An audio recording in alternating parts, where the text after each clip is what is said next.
Here we go with the Bmw X7 facelift. Thomas on Autogefühl. And hey, the car is greeting me. Thank you so much. Really appreciate it. You can see that the top LED signature is now slimmer and more modern than the main headlamp unit below that. This is all new adaptive matrix LED. There's no laser light anymore because they say this is actually the better thing. And in the US, laser light was restricted anyway. So yeah, that's probably the best thing to do now. And here you can see the double kidney when you open or close the vehicle. Then if you have that option, so-called iconic glow, it's also illuminated. So not only the X6 gets it, now also the X7. And they call it like a waterfall light because it's kind of falling down from the top part, and it's also working while driving indeed. This is the so-called base version of the X7, so they already lift up the entry-level trim, and then you'll also get a new sporty package, an M Sport package, and if you have the M Sport package Pro, then also the whole double kidney is dark for a more sinister look. Talking about sinister, what about the wheels? Well, even here in the non-sporty version, you get now up to 23-inch wheels from Works. So the first 23-inch wheels directly from Works, from the plant that BMW is offering. The ones also you can see right here. Yeah, really massive. And then you have this air breather effect here. This color here, by the way, is very interesting.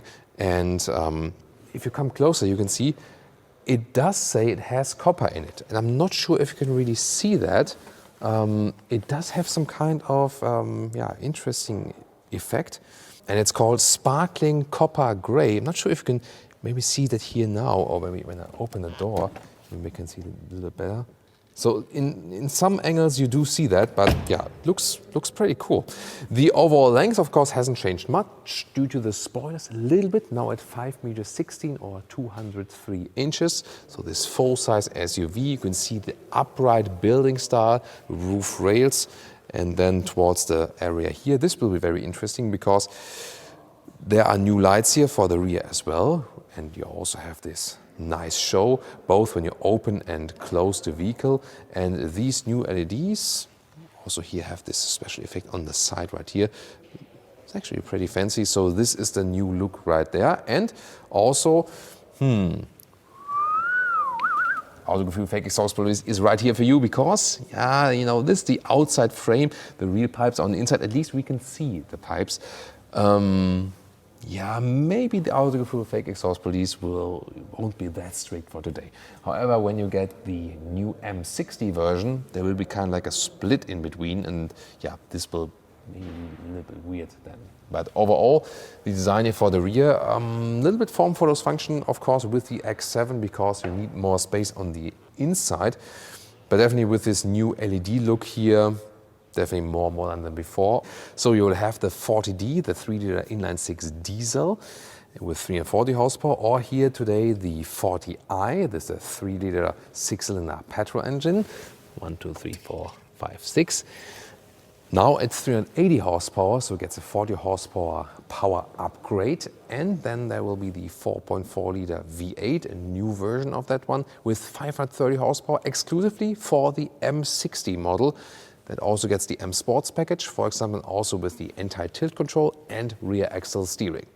Standard for all, however, is the adaptive air suspension. This is the new key fob. You have basically now the one from the BMW iX, but you see here with the high gloss black, you always need, you know, like a microfiber towel. Oh, no one saw that? Yes, and now, door closing sound.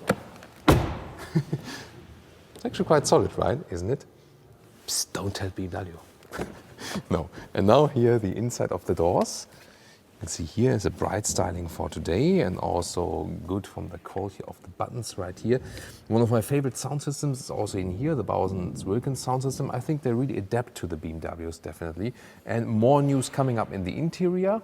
Not so much at the steering wheel, but more at the seats. In this case, it's still the animal skin pack. However, standard now for the BMW X7, what you can't see at this moment, but we will show you later, is a new so-called sensor fin material, and this will be an all-new leather red material, more sustainable, more animal-free, and BMW says that it's actually that good from the quality that they expect customers to stick with that material actually.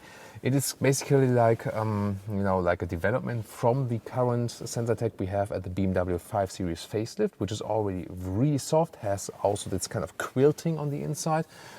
It will also feature here in the sensor fin, but it's supposed to be even softer and will be available in 4 different colors, a black one, a bright one, and 2 different nuances of brown. So really looking forward to that, and of course we'll keep you updated. Here 1m86 or 6'1". Still enough headroom left, and here this is the panoramic roof.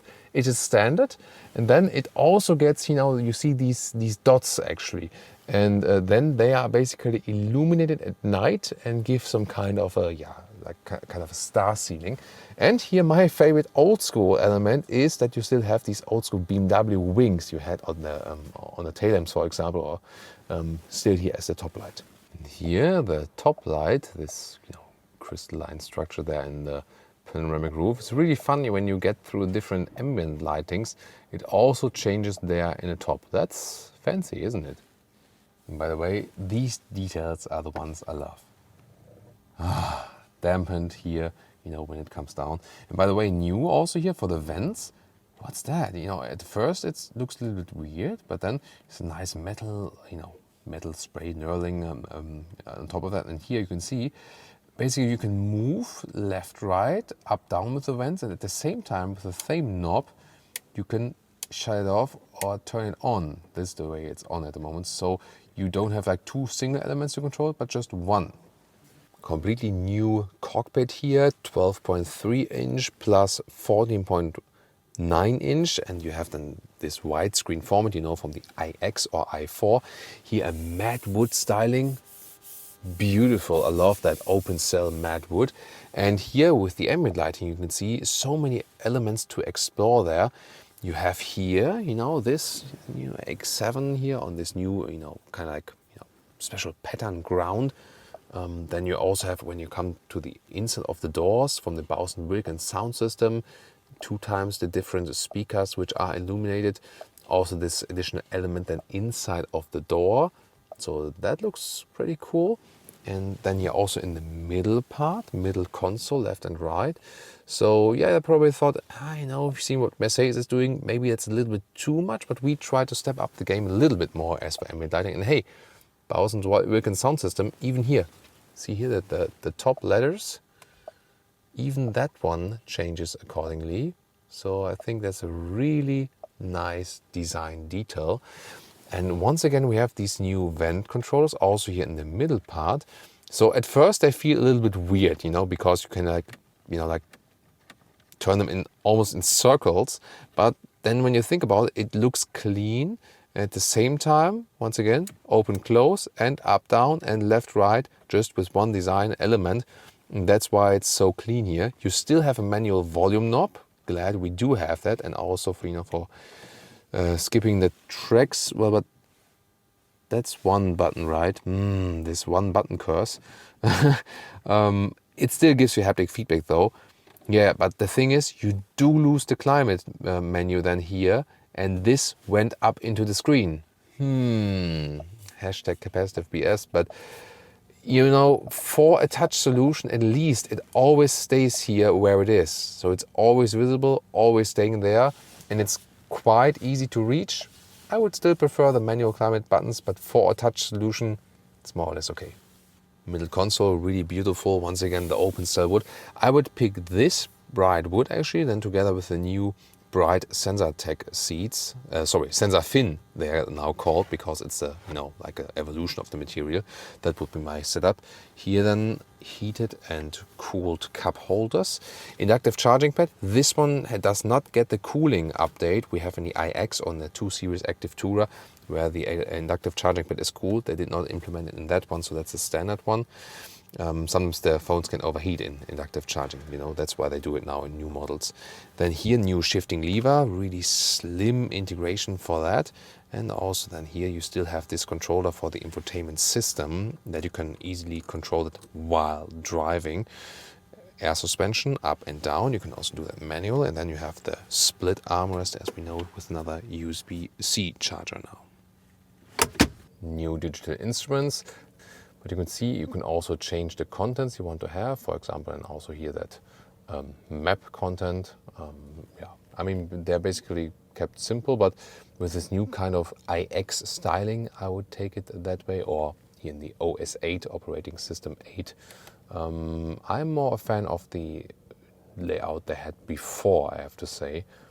But here you can also change it a little bit if you prefer it more like this or in a more, let's say, classic style. Head-up display is an option, and you can also change the contents you want to see in there. You can see this is the main app view, and I think it has become more complicated. Not only that you have the temperature in there, but also you have so many apps here now. It's, yeah, they split it then that you, for example, have vehicle apps here as a hotkey. Then you have a little bit limited. And then you have the infotainment apps right here. But I think it's too much, isn't it? Here the Apple CarPlay connection goes all the way over the screen. And yeah, I mean, let's listen to the Bose & Wilkins sound system, right, shall we? Ooh. Like a nice subtle sound, and it's all the way across the vehicle. Beautiful. We are the channel of details, and that's why I also cover this sunblind, and look at how thick it is and really soft. Here also together with this Alcantara microfiber sealing. Beautiful job here. This really just feels great to touch. Standing here at the rear, important info. The rear access steering is also available for all the other models, so not exclusively bound to the M60 model. And here, by the way, first of all, here with the paint, here these copper accentuations inside, you can see how, yeah, the light from the camera, amazing, right? And here also, if you have that option, a soft close is available. Oh, magic. And then inside of doors, this will be very exciting. Once again, high class, how everything is from a build quality. And then you have this control center here for the rear seats, basically, because here you have an electric shade here for the inside of the rear doors. And then you have, it takes a while, but it really covers the whole window. Quite cool. Here, 2 times. And when you now look up to the sunroof, so once again, there's the one from the front, for the big one you can control, and from the rear. And then there's a second one. This is the first one, then, yeah, not sure if you can catch that, Jones. Here, there's a second one then for the 6th and 7th seat, and there we go, and then everything is opened. This one here is the captain's seat setup, you can see. So, looks pretty cool and luxurious. Standard would be a bench that goes all the way through, then with overall 7 seats. This then here, the 2-2-2 setup, so 6 seats overall. And when tall driver is there, plus tall passengers. Here you still have some legroom left, and it's really comfortable in these captain seats. You have more comfort with the captain seats. However, they also have one drawback. The bench, then again, it's not that luxurious here from the seating. Here, pretty cool with the microfiber cushion, that's lovely. But then again, with the bench, everything folds down. Here, the captain seats are limited then in, very long luggage. I'll soon show that from the rear as well. New is that you have here, actually you can open that, 40 watt powered USB-C charging.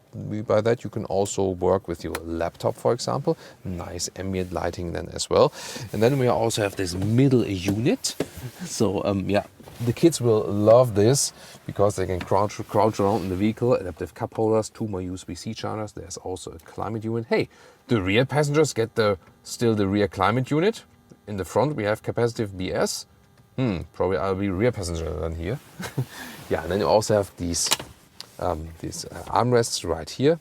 Did I break it? No, I hope not. So that's the way. That's the way. So here we go. And then of course we can fold these seats from here like this, and then they should, yeah, there we go, automatically slide forward. Sorry, I had to use the force first. And now you can see the 6th and 7th seat, and it really depends on how much legroom you have. So when I put this seat here now in the front, then I could be sitting here as a tall adult, and now there's this climbing action by me, so I can really move inside this vehicle. And let's see if I do fit in here.